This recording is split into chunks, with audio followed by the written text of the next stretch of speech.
अब्बू ने कहा कि अगर इसके साथ शादी करनी है ना तो मैंने तुम्हें ना पूरे ज़िंदगी देखना नहीं है, तुम्हारी शक्ल नहीं देखती हूँ। ये मेरे 24 घंटे पीछे पीछे रहते हैं, मैं इनको डांटती हूँ बैठ जाओ गर्मी है ये करो, ये मेरे पीछे पीछे रहते हैं। माशाल्लाह बड़ा प्यार करते हैं मेरे साथ, मेरे बच्चे के साथ। अल्लाह ने हमें बेटी दी है, 1.5 माह की अभी हुई है।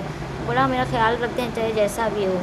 बंदे को ये नहीं, बंदा महल में बैठा हो तो बंदे को अच्छे फील होना चाहिए। नहीं, मैं जैसे भी हूँ इनके साथ खुश हूँ। मुझे इन्होंने कभी कमी किसी बात की नहीं होने दी, माँ बाप की। लेकिन फिर भी माँ बाप तो माँ बाप ही होते हैं ना, याद तो आती है ना।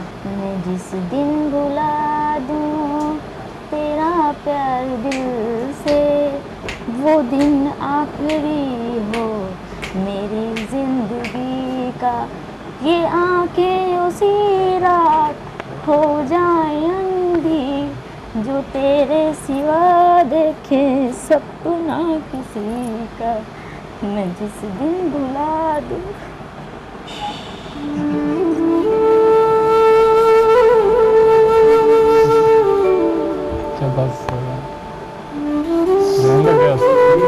उन्होंने लानतें भी दी, कहा लानत है तुम पे, तुमने अच्छे भले को छोड़ के तो ये मजदूर से शादी कर ली है। मैंने कहा मेरे साथ इतना प्यार करते हैं, मेरी बच्ची का मेरे से ज़्यादा प्यार करते हैं, तो मेरा इतना ख्याल करते हैं, मैं क्यों ऐसा करूँ। मैंने आज तक कभी नहीं कहा कि मैंने खुद भी नहीं सोचा कि मैंने ये गलती की है। मैंने कभी नहीं सोचा कि मैंने ये करके शादी गलती की है। तो ना ही आज तक हम दोनों झगड़ा किया घर में, जैसे भी चाहे वक्त गुजरा हमने गुजारा। ताज़ा तरीन अपलोड्स की नोटिफिकेशन हासिल करने के लिए हमारे चैनल को सब्सक्राइब करें और साथ में दिए गए घंटी के निशान को दबाना ना भूलें। अस्सलाम वालेकुम नाज़रीन, आपका मेज़बान रहमान चौधरी आप सब लोगों की खिदमत में हाजिर है। और आज मेरे साथ मौजूद हैं ऐसे बहन भाई जो कि मियाँ बीवी भी हैं, लेकिन एक मिनट, ये बहन भाई सुतेले हैं और इसी वजह से इनकी शादी हुई है। मेरे साथ जो भाई साहब हैं इनकी उम्र तकरीबन 32 से 33 साल है, लेकिन ये पैदाशी तौर पर डिसेबल हैं। और जो इनकी बीवी हैं और सुतेली बहन हैं, उन्होंने एक और मिसाल कायम की है कि औरत वाकई एक वफा का नाम है, और जब वो वफा निभाने पर आती है तो दुनिया इधर से उधर हो जाए वो अपनी हर चीज कुर्बान कर देती है। आखिर ये सुतेले बहन भाइयों की मोहब्बत का जो रिश्ता है वो कैसे हुआ, और फिर उसके बाद ये शादी में कैसे बदला, और सबसे जो इस कहानी में जो सबसे इंपॉर्टेंट बात है और सबसे मुतासिर कुन बात है कि हमारी इस बहन ने, यानी कि इनकी ज़ौजा ने इन्हें कबूल कैसे किया इस माजूरी की हालत में। अच्छा, जरा अपने रिश्ते के बारे में बताइए कि जो नाजरीन हैं इस वक्त बड़े परेशान हैं कि ये दोनों बहन भाई हैं, सुतेले बहन भाई हैं, और सुतेले बहन भाई भी हों तो जब एक बाप की औलाद होती है तो वो किस तरीके से शादी कर सकते हैं। तो इसके बारे में थोड़ा सा बताइए कि ये रिश्ता कैसे जायज़ है, और जिसे हम दूसरी जुबान में कहेंगे कैसे हलाल है। असल में सर, ना ही तो हमारा अब्बू एक है, ना ही हमारी अम्मी एक है। अम्मी भी अलग है, अब्बू भी अलग है हम दोनों का। लेकिन एक बात यह है कि इनकी अम्मी फौत हुई थी, तो जो मेरी अम्मी थी, मेरी अम्मी को डिवोर्स हुई थी, तो मेरी अम्मी की इसके अब्बू के साथ शादी हुई थी। उस रिश्ते थे, हम बहन भाई समझ लें आप, के देखने में लोगों की नज़रों में हम बहन भाई लगते थे। अच्छा, मगर हम सगे बहन भाई नहीं थे, ना ही अम्मी की तरफ से ना ही अब्बू की तरफ से। ठीक है। अच्छा, मैं आपसे ये पूछना चाहूँगा, जिस वक्त आपने इनको देखा, शादी की जो है वो बात बताई इन्होंने आपको, तो उससे पहले तो डेफिनेटली आपको बहन कहते होंगे, आप भी इनको भाई कहती होंगी, तो कैसे एकदम ये जहन बन गया कि मैंने इनके साथ शादी कर लेनी है? या बंदा एकदम परेशान हो जाता है कि भाई कल तो आप मुझे बहन कह रहे थे और आज मुझे आप रिश्ते की ऑफ़र कर रहे हैं, या आपने इन्हें रिश्ते की ऑफ़र की? नहीं भाई, ऐसा कोई मसला नहीं था। मेरी शादी हुई थी पहले, ठीक है, कि ये मतलब जब मैं अपनी अब्बू के पास आती थी ना, मैं अपने घर 1 महीना रहती थी और अपने अब्बू अम्मी के पास मैं काफ़ी देर रहती थी। ये वहीं होते थे, ठीक है, मैं इसकी देखभाल करती थी भाइयों की तरह, ठीक है, जो भी हो, इसका ख्याल रखती थी, इसको मैं बताती थी हर बात कि मेरे साथ ये करते हैं, मेरे साथ वो करते हैं, लेकिन मेरी कोई सुनता नहीं था, ना ही मेरे घर वाले, ना ही कोई। सारे मेरी गलती बनाते थे। जिस जगह पर आपकी पहली शादी हुई थी वो सारे आपको एक किस्म का तशद्दुद, ज़दो को, मार पीट, इल्ज़ामात लगाते थे, वही करते थे बस। तो ये मेरी बात समझते थे, मैं इसको बताती थी कि मेरे साथ ऐसा करते हैं, ऐसा करते हैं, तो ये कहता था मैंने अगर बात की तो कोई समझेगा नहीं, कहेगा तुम इसकी क्यों फेवत करते हो, ठीक है। इन्होंने मुझे काफ़ी दफ़ा भेजा, क्योंकि मेरे अब्बू को पता है कि इसकी बात मानती है, ठीक है। ये मेरा खुद शुरू से ख्याल करते थे और मैं इनका करती थी। मुँह धोती थी, कपड़े इस्त्री ये वो जो भी था घर में भाइयों का करते हैं, बंदा करते हैं, ठीक है। तो ये मेरा ख्याल करते थे काफ़ी, मेरी बच्ची से भी बड़ा प्यार करते। जब मैं इधर आ जाती थी तब भी ये संभालते थे, कहते थे चलो ये बेचारी आ गई है। तो अम्मी अबू मेरे थोड़े से गरीब से थे, इतना वो नहीं कर सकते। वो कैसे वो लम्हा आया जिस वक्त आपको पता चला कि आपको इसके साथ शादी कर लेनी चाहिए, कब वो लम्हा आया? वो ऐसा हुआ ना, जब मैं इधर बैठ गई अपने अबू अम्मी के पास, मैंने कहा मैंने अपने घर नहीं जाना। तो मुझे हर दफ़ा भेज देते थे, मैंने कहा नहीं जाना। तो मैंने ज़िद कर ली, मैंने इनको कहा मैंने नहीं जाना अपने घर, मुझे डिवोर्स हो गया। ये मुझे 400-500 खर्चा दे देते, ठीक। ये बात चलते चलते मेरे ससुराल तक पहुंची कि ये खर्चा देता, इनका कोई चक्कर है, ठीक है। उन्होंने यही कहा कि इनका चक्कर है, इल्ज़ाम लगाना शुरू कर दिया। लगाना शुरू, हर बात हमारे रिश्तेदारों में, मोहल्ले में, हर जगह बात ये फैल गई कि ये इनको खर्चा देते, इनका कोई चक्कर है। हमारे खुद के बहन भाई कहना शुरू कर दिया कि इनका कोई चक्कर है, ये खर्चे देते हैं, ठीक है। तो उसके बाद मुझे डिवोर्स हो गया, मैंने ज़िद करी, मैंने इसी वजह से? हाँ जी, इसकी वजह से मुझे डिवोर्स हो गया। तो मैं फिर 2-2.5 साल अपने अम्मी अबू के पास ही रही हूँ, बस काम कभी पहलियों में, कभी किधर बाहर जाती थी, तब भी लोग की बातें बनाते थे। अच्छा, इस वक्त जिस वक्त ये सारा मामला हुआ, डिवोर्स हो गई, आपने उस वक्त दोस्तों के साथ, भाइयों के साथ, रिश्तेदारों के साथ मिलकर कोई स्टैंड नहीं लिया कि यार ये क्या, मतलब कि शर्म आनी चाहिए, आप लोग क्या बातें कर रहे हैं? हमने काफ़ी समझाने की कोशिश की, हमने अपने बहनों भाइयों को सबको ये बताया कि हमारा ऐसा कोई चक्कर नहीं है, मगर वो वक्ती तौर पे कह देते ठीक है आंदा हम आपसे कोई ऐसी बात नहीं करेंगे, ठीक है। मगर जब भी कोई मसला बनता फिर ये उससे बात कर रहा था, इसने उस पर फ़ोन पे बात की है, ये हो गया। अच्छा, ये आपको हौसला कैसे देते थे इस सारे सीन में? जाहिर बात है जब आप पर इल्ज़ाम लगा होगा, आपके पाँव के नीचे से तो ज़मीन निकल गई होगी, उस वक्त आपको ये कैसे हौसला देते थे? सारे मजाक में कहते हैं हाँ ये तुम्हारा ऐसा है, तो हम कहते थे नहीं ये मजाक करते हैं। तो सीरियस हो गए, तो ये मेरा खर्चा पे ये थोड़ा बहुत करते थे, ठीक है। तो मैंने अब्बू मेरे रिश्ते आना शुरू हो गया। अब्बू ने कहा तुम्हारी शादी करनी है, अभी मैंने तुम्हें नहीं बिठाना, लोग ना बातें बनाते हैं। मैंने कहा नहीं, मैंने शादी करनी ही नहीं है, किसी से भी नहीं करनी, क्योंकि मेरी बच्ची का कोई ख्याल नहीं रखेगा, मुझे पता है। तो मैंने यही फ़ैसला था। अब्बू ने कहा नहीं, अब्बू ने काफ़ी गुस्सा किया, भाई ने भी गुस्सा किया, मेरे बड़े भाई ने कहा नहीं तुम्हें अभी नहीं बिठाना, हमने घर पे कब तक बिठा के रखेंगे, तुम्हारी शादी करनी कहीं भी, तुम कहाँ भी जहाँ भी करना चाहती हो हमें बता दो। मैंने कहा मैंने कहीं भी नहीं करनी। मैंने 4 तरफ देखा, मुझे ऐसा कोई नहीं नज़र आया।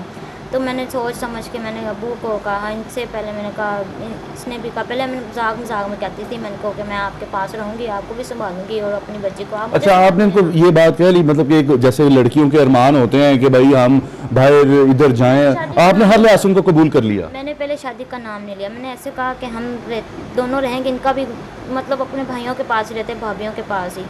तो मैंने कहा मैं आ जाऊँगी तो हम दोनों, मैं तुम्हें संभालूंगी, तो आप मेरे बच्ची हो मेरा ख़र्चा करते रहना। इन्हें ना कहा ठीक है।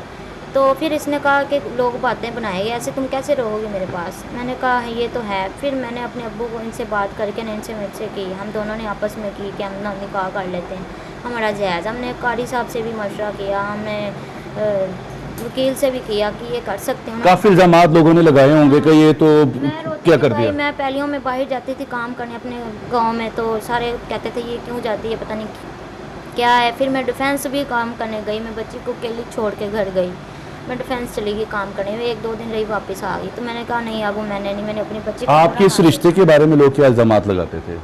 इल्ज़ाम यही लगाते, बस यही कहते थे इनका कोई चक्कर, अगर तुमका चक्कर तुम कर लो, शादी कर लो, ये कर लो, वो कर लो। कैसे आपने इन सारी चीज़ों का मुकाबला किया, रिश्तेदारों का, अपने इर्द गिर्द के लोगों का? मैं बता नहीं सकती कि मैंने कैसा कैसा मंजिल देखा है, ठीक है।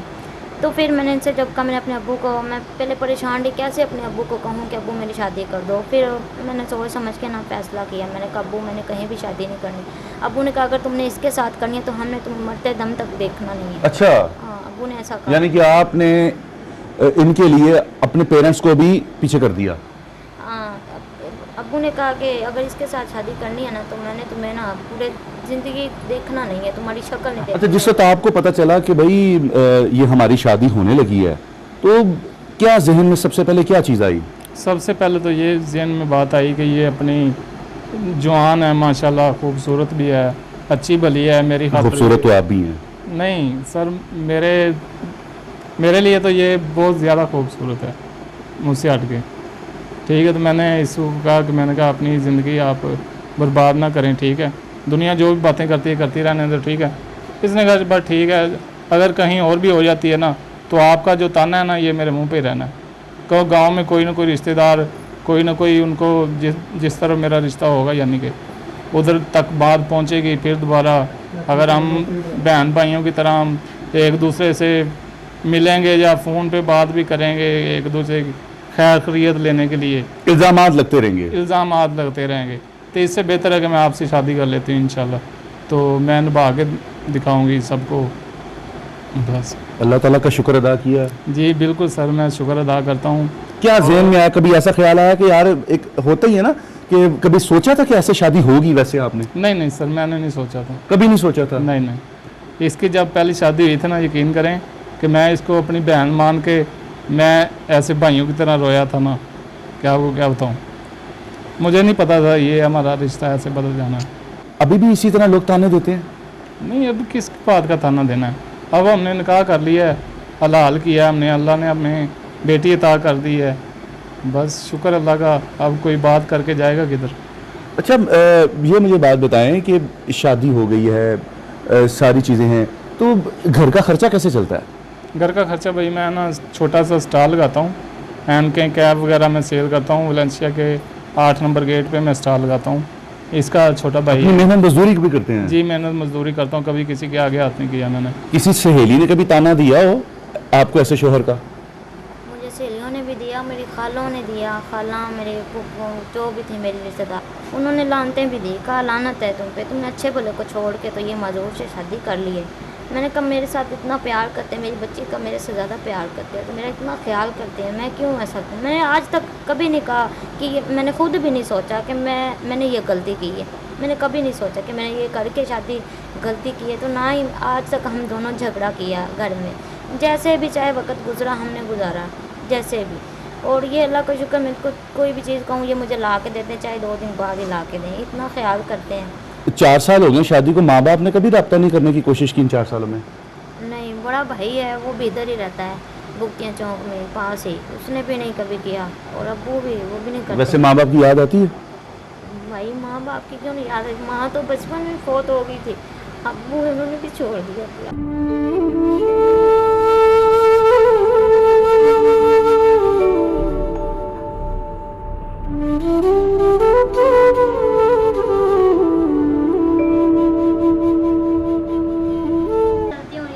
घंटे पीछे पीछे रहते हैं, मैं इनको डांटती हूँ बैठ जाओ गर्मी है ये करो, ये मेरे पीछे पीछे रहते हैं। माशाल्लाह बड़ा प्यार करते हैं मेरे साथ, मेरी बच्ची के साथ। अल्लाह ने हमें बेटी दी है, 1.5 माह की अभी हुई है, बड़ा मेरा ख्याल रखते हैं चाहे जैसा भी हो। बंदे को ये नहीं, बंदा महल में बैठा हो तो बंदे को अच्छी फील होना चाहिए। नहीं, मैं जैसे भी हूँ इनके साथ खुश हूँ, मुझे इन्होंने कभी कमी किसी बात की नहीं होने दी, माँ बाप की। लेकिन फिर भी माँ बाप तो माँ बाप ही होते हैं ना, याद तो आती है ना। उनको चाहिए था कि वैसे आपका पीछे आके आपका कोई हाल चाल, बस ऐसे ही छोड़ दिया? नहीं, ऐसे निकाह मेरा खुद करके गए हैं अब्बू, जिस हाल में मैं थी वैसे ही यहाँ पे खुद निकाह करके गए हैं। बस उसके बाद उन्होंने कहा बस अब तुम हमारा से। आप इनकी केयर कैसे करती हैं, वो भी ज़रा मेरे नाज़रीन जानना चाहेंगे। भाई मैं इनको उठा नहीं सकती, बाकी इनका मैं सारा करती हूँ। बस वो वॉशरूम में मेरे भाई हैं वो उठा देते हैं, इधर ही काम करते हैं फैक्ट्री में, कभी आ जाते हैं कभी नहीं आते। ये बेचारे चुप करके कभी ऐसे बैठ जाते हैं, कभी चले जाते हैं काम पे, कभी नहीं जाते। तो ये टरूवल दिन का एक्सीडेंट हो गया, तो उस दिन के बाद काम पे नहीं गए। तो मैं इनको नहलाती हूँ भी, सारा काम करती हूँ इनका, बस मैं उठा नहीं सकती इनको। क्या अरमान है बीवी को लेकर आपके जहन में, अभी क्या ख्वाहिशात देखते हैं, क्या मुस्तकबिल में क्या चीज़ें चलती हैं जहन में? मुस्तकबिल में सर यही है कि हमारे अब 2 बच्चे हैं, हम चाहते हैं जैसे हम रूल के पले हैं इस तरह हमारे बच्चे ना रूलें बस। एक घर आपका अपना है कि ये किराए का है? नहीं, ये किराए पे 10,000 इसका किराया है सर, और 5-6 हज़ार रुपया बिल भी आ जाता है। तो कितना का खर्चा महीने का ऐसा बन जाता है कि ज़िंदगी ने जो है वो हालात तंग किए हुए हैं? ला सर, ये जब से ना समझ लें कि 3-4 साल हो गए हैं हमारे ना, ये जब से कोरोना का मसला हुआ है ना, उस वक़्त से लेके अब तक मेरे ऊपर ना तकरीबन 4.5 लाख से ऊपर कर्ज़ा हो गया है, जिससे मैं माल ले लेता हूँ, सेल करके घर में खा जाता हूँ, फिर उससे मिनतल्ला करके और ले लेता हूँ। बस इसी तरह निज़ाम चल रहा है सर। अच्छा, हुकूमत की तरफ से भी काफ़ी इमदाद होती है, अब तो नई हुकूमत आई है, वो 2,000 रुपया भी दे रही है, पिछली हुकूमत भी 13-14 हज़ार रुपया दे रही थी एहसास प्रोग्राम के तहत, तो वो भी आपको पैसे पूसे मिलते हैं? नहीं सर, मुझे आप मेरा ID कार्ड ले कर चेक भी कर सकते हैं, क्योंकि अदारों के पास चेक करने की मशीनें भी होती हैं, मुझे ना कोई 2000 वाला मिला है मुझे कोई। मैंने हालांकि 2000 वाले मैंने मैसेज काफ़ी किए हैं, 7-8 दफ़ा मैंने मैसेज किया है 786 पे ID कार्ड नंबर। अब कोई रिप्लाई नहीं है। इस वक्त आपको नाज़रीन देख रहे हैं, किस तरीके से आप लोगों की ये हेल्प करें? भाई हमने आज तक किसी को ये भी नहीं कहा कि हमें ये दो वो दो, इनका भी यही है। ये पूरा हमारा मोहल्ला है, चौक है, जानता है कि ये ऐसा काम कभी नहीं करते, ठीक है। हमारी अल्लाह ताला ने इतनी इज़्ज़त बनाई है माशाल्लाह, बहुत अच्छी इज़्ज़त बनाई है, ठीक है। हम किसी से कुछ मांगना नहीं चाहते, अगर किसी को नज़र आ रहा है ना तो दिखाई दे रहा है कि कैसे किसकी मदद करनी चाहिए और किसी की नहीं करनी चाहिए, ठीक है। बताएं क्या मेरे नाज़रीन आपकी कैसे हेल्प करें कि आपको कोई काम के हवाले से किसी भी चीज़ के हवाले से जो आपकी ज़िंदगी आसान हो सके? सर ये न देखें कि LDA वाले और कॉरपोरेशन वाले रोड पे मैं खड़ा होता हूँ, यकीन करें कि वो ऊपर से ये वाल्टन वाले जो हैं, वाल्टन वाले काफ़ी तंग करते हैं। आते हैं, चलो ले जाओ, उठा के सामान ले जाओ, जल्दी करो, पर्चा दे देंगे, ये कर देंगे, वो कर देंगे। ज़रा सी भी शर्म नहीं करते सर।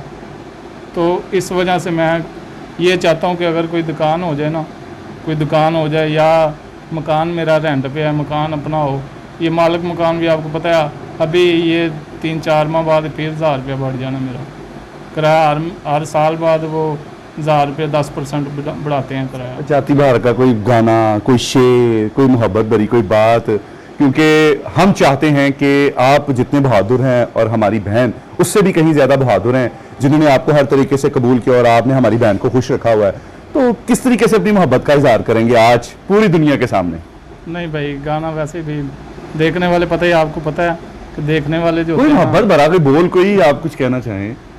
तो ही तो जन्नत मेरी, तो ही दिल का सुकून, तुझ में रब दिखता है यारा, मैं क्या करूं। क्या बात है नाज़रीन, ये हंसते चेहरों के पीछे बहुत ही बड़ी कहानियां हैं जो कि तल्ख हकीकतों में भी बदली हुई हैं, और ये सारी कहानी आप लोगों के सामने है। माजूर हैं और फिर भी हर तरीके से अपनी बीवी को खुश रखा हुआ है, और वो लोग जिनको अल्लाह ताला ने हर चीज़, हर नेमत अता की हुई है, और दुनिया जहान की कोई ऐसी चीज़ नहीं है जो उनके पास कम हो ना कम हो, उसके बावजूद वो इस तरीके से अपनी बीवियों को नीचा दिखाते हैं, औरत जात को नीचा दिखाते हैं, उनसे मोहब्बत नहीं करते, उनको इंपॉर्टेंस नहीं देते, उनको इग्नोर करते हैं।